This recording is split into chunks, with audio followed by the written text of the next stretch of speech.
during the lockdown, we faced a lot of challenges, and every time I used to actually say to my husband, who's also the co-founder, saying, "Hey, is this it? Is this the final challenge, and is this going to finally break us?" And I say that whenever you see a show, you see the show on the stage, right? Have you ever visited the green room? It's a chaos. You're doing so many things, everyone is doing their bit, everyone is trying to, there's something happening, there's a big problem somewhere. Honestly, I did not imagine that we would manage to reach the level that we have reached right now. Hello everybody, this is Shweta Dalvi and welcome back to another episode of The Glampreneur Show. We are back again with another powerful conversation. Our guest today is Pallavi Uttagi. Pallavi is the founder of Super Bottoms. And hey, did I tell you that today's episode is sponsored by House of Clima? House of Clima is a brand by Climapreneur. House of Clima brings various forms of sustainability in a handcrafted buffet of local brands that are unique in their own way. If one brand specializes in designing organic cotton, there will be another brand promoting a range of upcycle apparel items or accessories.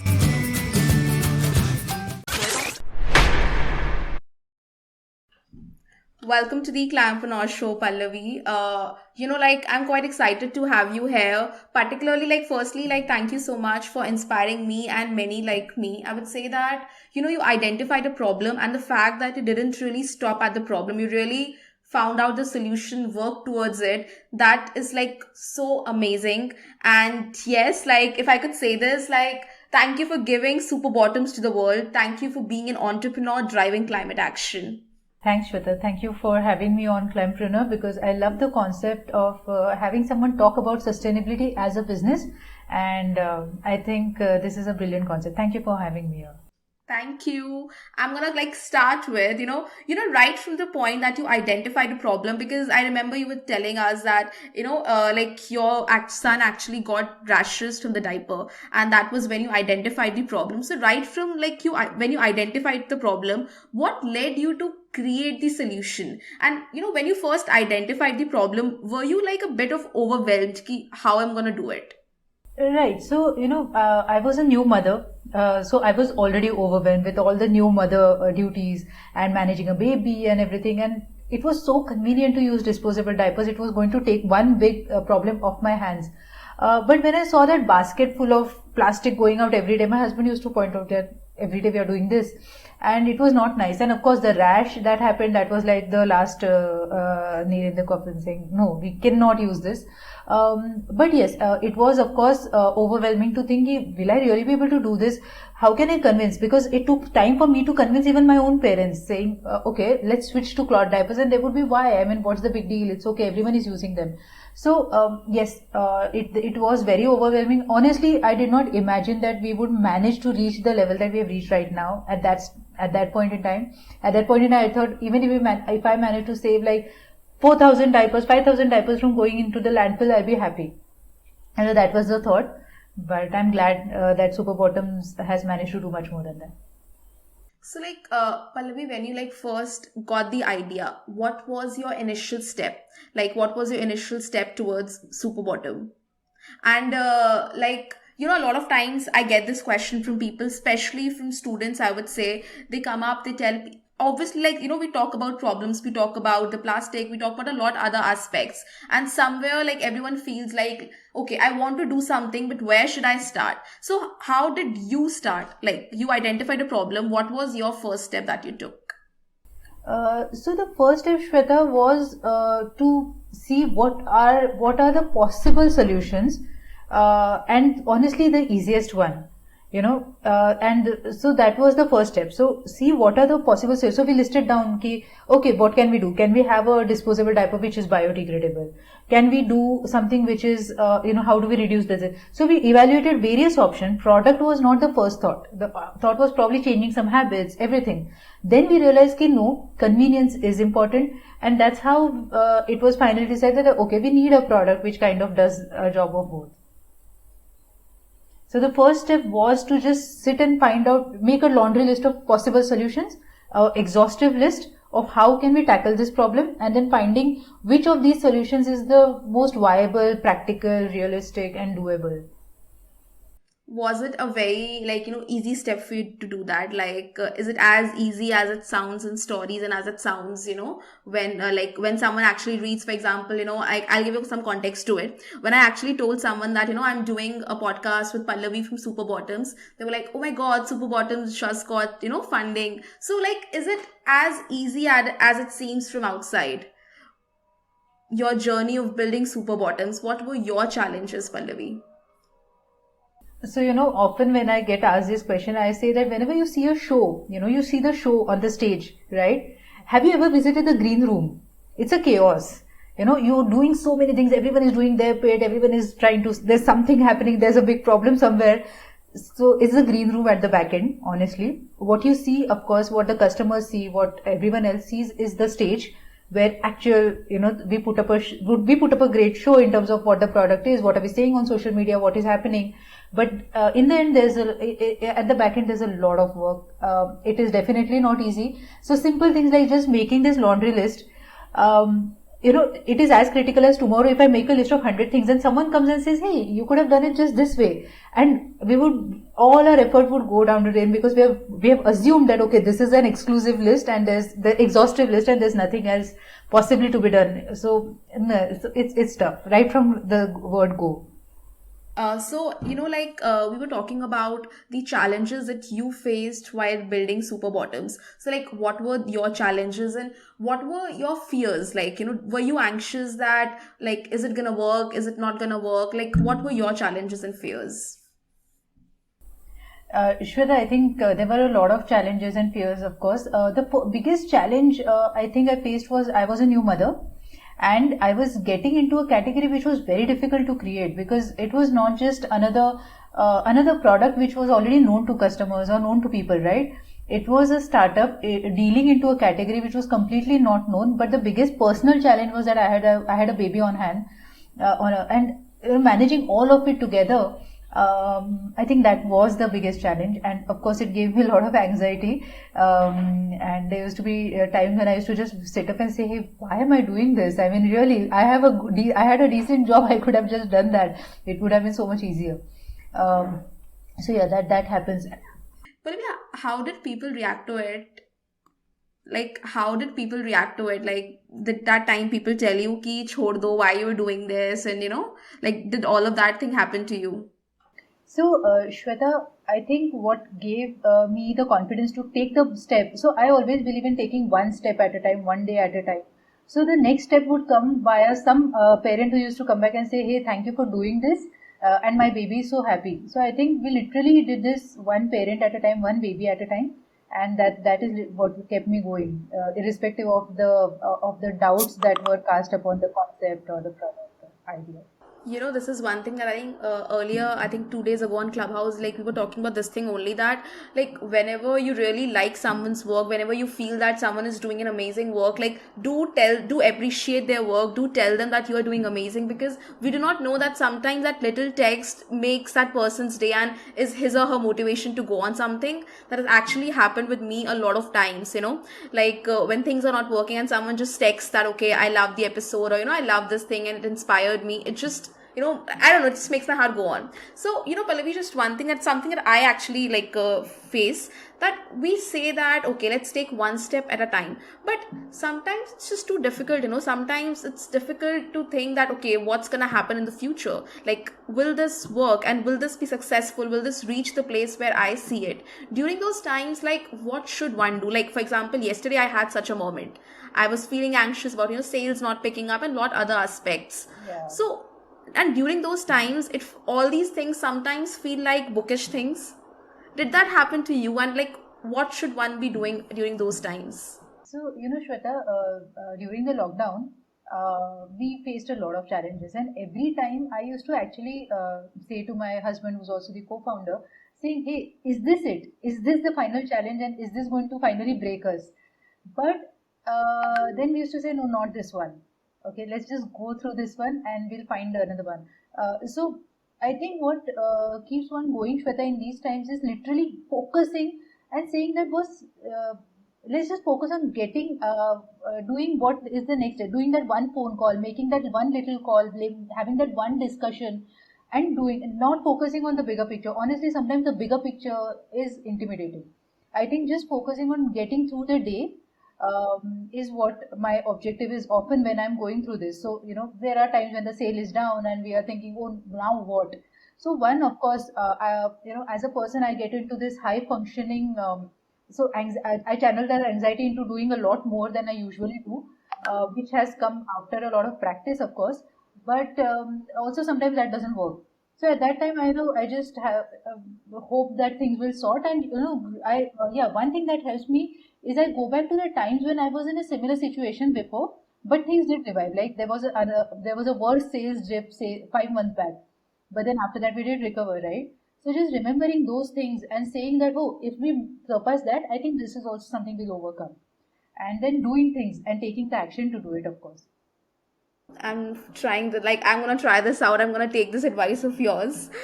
Also, Pallavi, like with super bottoms, like I like see your Instagram profile. I see like a lot of people mentioning super bottoms. Even though like someone from my circle, when I mentioned about super bottoms, they were like, "Oh yeah, I have tried this for my kid."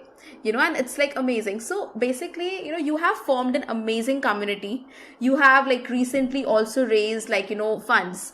So, what does success mean to you, Pallavi? And like, has the definition of success changed? Like, what you use success would be to what you think now it is? Wow, that's a loaded question. If I have to put it theoretically, yes, success would be, say, reaching a particular milestone or a particular mark. But I think for me, over a period of time, success has just become about making people happy, as cliche as it may sound, but it is literally that. So making those a few more customers happy. So that day I put up a post on my Facebook and about something, and there were so many people saying, hey, I didn't know you are behind Super Bottom because I love your product. The satisfaction you get when people say that, and authentically, I think that is all that success is. So not just customers, but your team members, when they say that, hey, I'm so glad that I'm working for a company like Super Bottoms, or even investors when they are proud of investing in your company. I think all those things. So basically, it gives you a feeling that you're doing something right, right? You're making something which you are proud of, and people are proud of being associated with. It's not just about the money, it's not about the revenue, it's not about numbers. At the end of the day, it is about creating something everyone feels like, uh, everyone loves. I think it is all about that. Success comes down to that. Do you tell yourself often that, hey, Pallavi, you're doing amazing, like, and I'm proud of myself? Yeah, I have started to do that. So there was a little exercise recently we did in our team saying, appreciate things, Yes, people around you. And everyone listed a lot of things: husband, baby, family. No one listed themselves, right. right? And that was an eye opener. And since then, I actually do that. Consciously do that. That's amazing. I would like really like you to tell people, like you mentioned that when you were building initially your team with Super Bottoms, how like all your customers, your moms, you took like you build a team with them. So like please like share us that story and what do you think was your biggest strength or is your biggest strength when you're building a team with someone who truly believes in your idea, who truly believes in your product. So Shweta, when you're trying to build a business which is sustainability oriented, and sustainability is such a core principle in the company, not just a good to do, not just a thing that you say, oh, you know what, our packaging is also sustainable. No, it was a core value, and I realized that it's very easy to take a deviation. Oh, we want to save like 5 rupees plastic bag use. If we use a plastic bag, we are going to save like a good amount of money. So let's do it. No, what's the big deal? So I realized that if I have to make this sustainable business, a sustainable business sustainable, I needed people who believed in this as much as I did.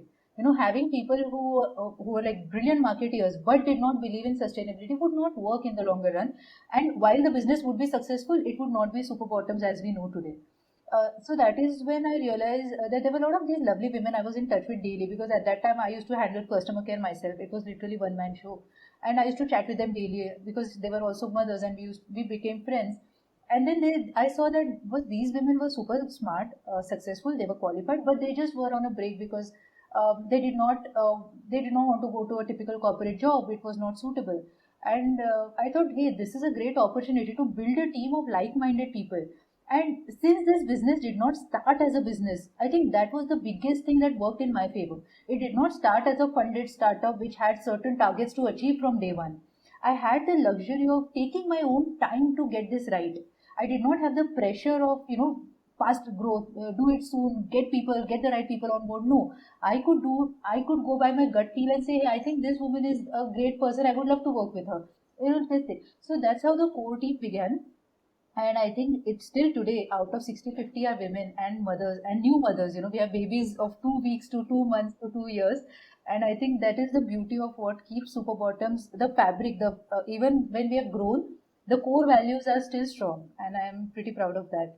So, This is so meaningful and so delightful. We often say that just live what you do, and I think what you're doing is exactly the same.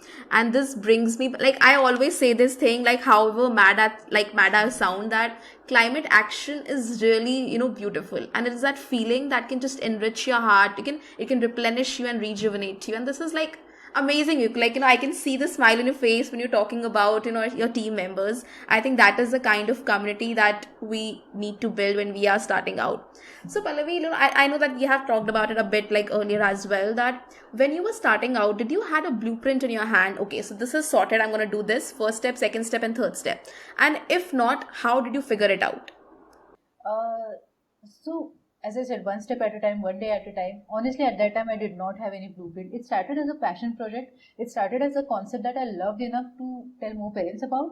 And that is the beauty of cloth diapers and anything sustainable. I guess people just, when they like it, they just want to tell people. So that was me. It started like that, but then after like a year or so, when we also got the first round, we realized that, hey, listen, let's take a pause and think where we want to do. And that's when we actually made the blueprint per se. And we thought that, okay, what do we want to do, where do we want to reach, what kind of products do Right. we want to do, and what are our brand values. We had those values, but we actually put them on paper. So that exercise happened actually fairly recently. But otherwise it was more about, okay, now this is done, what next? So, and that happens even today actually. So we sit down and we say, hey, customer told us about this product, it sounds very cool, let's do this. So while the blueprint is there, we take a lot of deviations on it.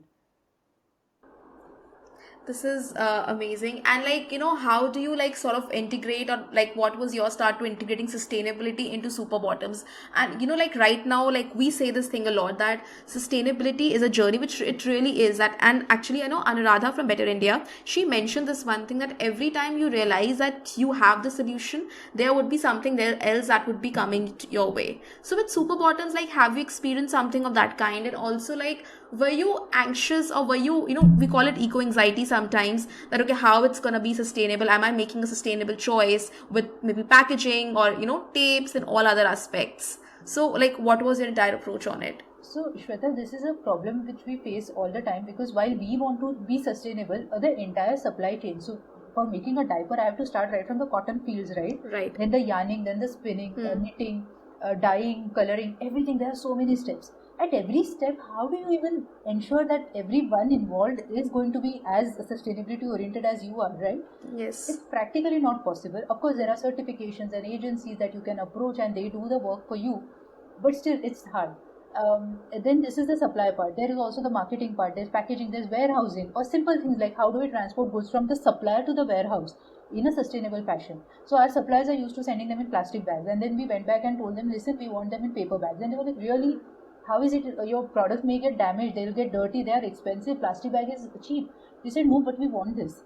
And there have been times when suppliers have said, but your customer is not going to know, madam. So I used to tell them, yes, but I know, right?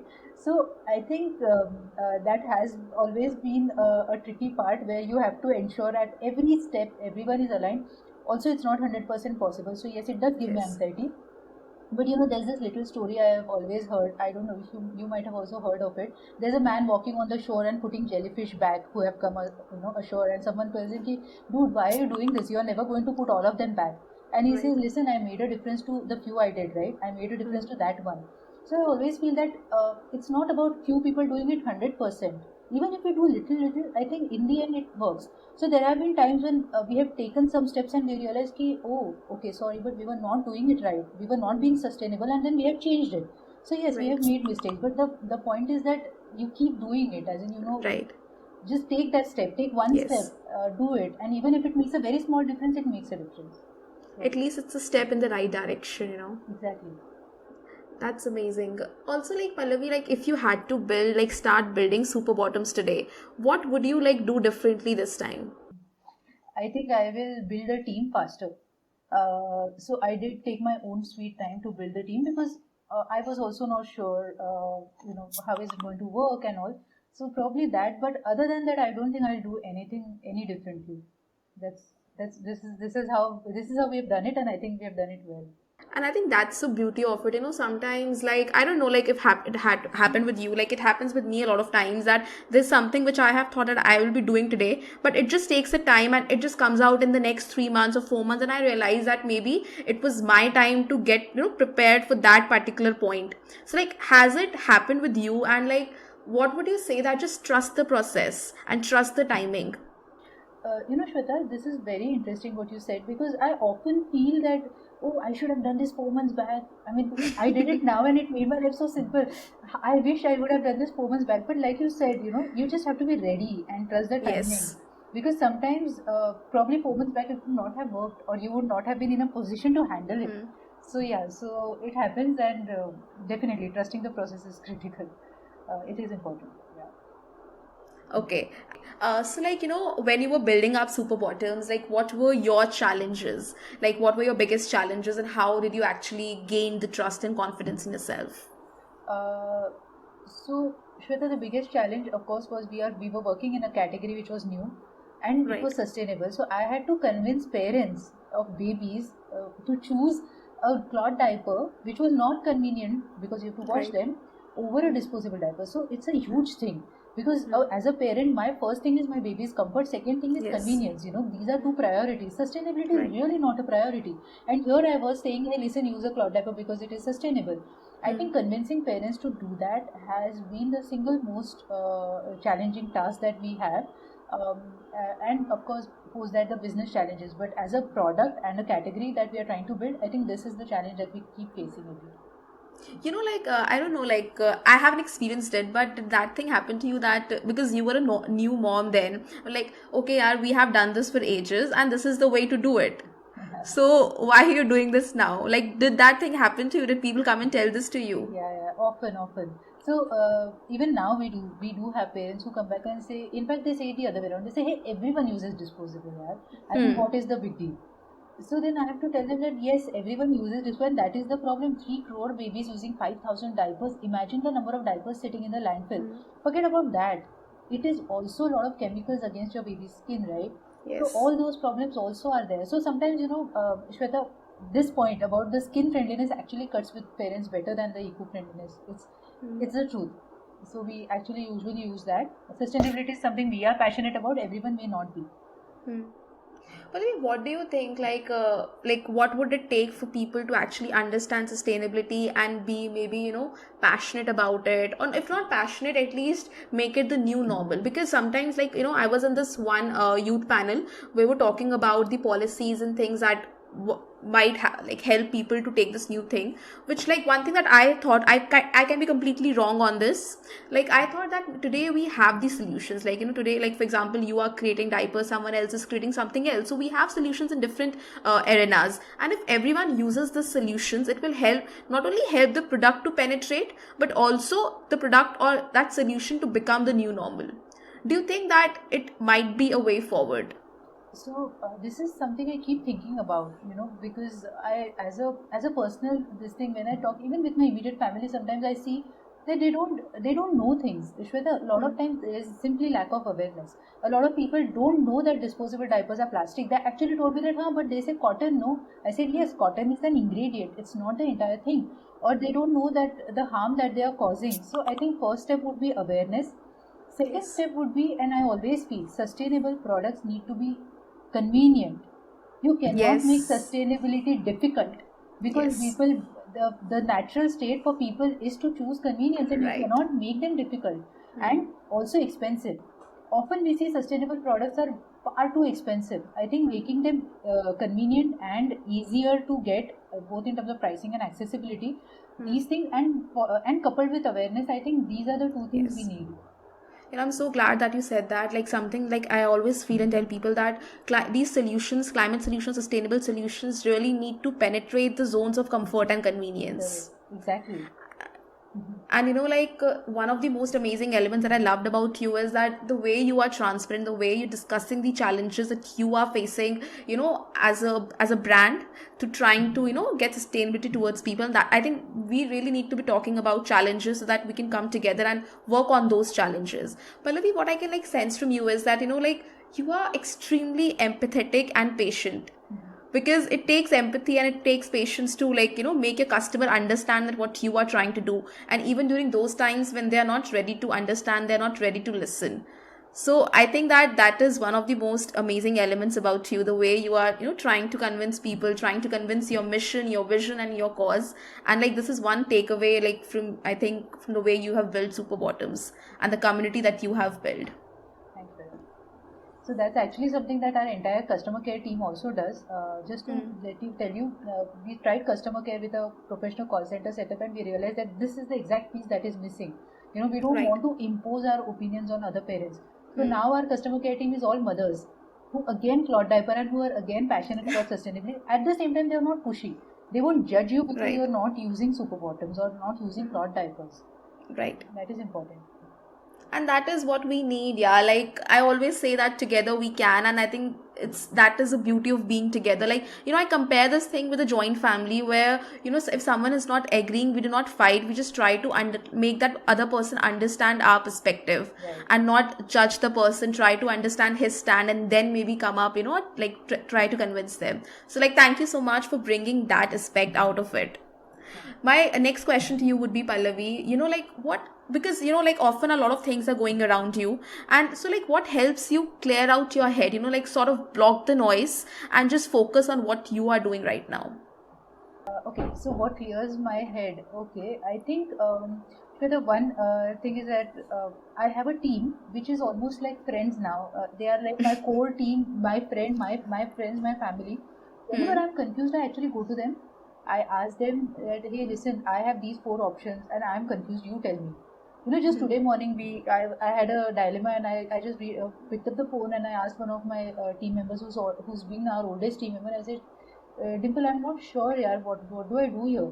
And then she's like, oh, let's do this. And I think that helps me a lot because the core team is also passionate. They are also equally involved. Sometimes I have to tell them that, listen, don't take it personally. It's just a business at the end of the day. They are sometimes way Yes. more passionate, and I think that helps. So whenever I face a confusion, dilemma, or I'm not sure what's going on, I reach out to them, I talk to them, it clears my head, it gives me a perspective which is sorted and very with the interest of Super Bottoms to the core. So I know the opinion is very genuine.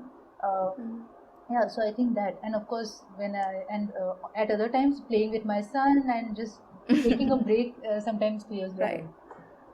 My final two questions to you would be, Pallavi, one step that today you feel proud of, that I'm glad that I took that one step. I didn't let my inner battles, or let the doubts of others come in the way, and I just took that one step.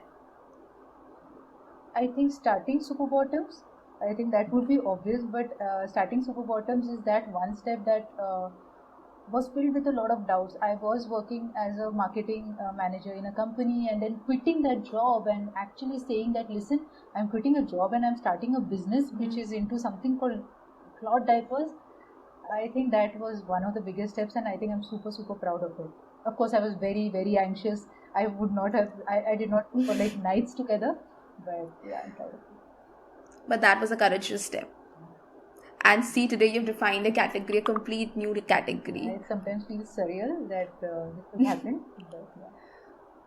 And next question would be, and this is the last question for you, Pallavi, what would be your message to people out there who are wanting to start, or who have already started their journey of building a business that is good for the planet, that keeps planet at the heart of all their actions? So your message for everyone out there. So my message would be to connect with other brands, other platforms which are also passionate about sustainability. Thankfully, there are a lot of them now. Yes. Reach out to them, talk to them, connect with them, build that ecosystem. I think there needs to be a lot of people talking about this. That is what will create that awareness. That is what will make people sit up and take notice that what is happening here. So I think Right. all these brands need to come together. It also Mm. helps you in those times when you start doubting yourself and you see, hey, listen, if that brand is doing it, why not me? Or if I Yes. face a challenge in sourcing a particular packaging which is sustainable, I reach out to someone and say, Mm. there are brands which I am constantly in touch with, and I ask them, listen, do you have any source for this? This ecosystem is critical, and I think that Yes. is what needs to get built. So I would say just take that step, be there, and connect with more and more people who are doing this. Definitely, collaboration is the key. Yeah, And as I always say this, that climate action like unites us. absolutely. I think we need to, at the end of the day, do that.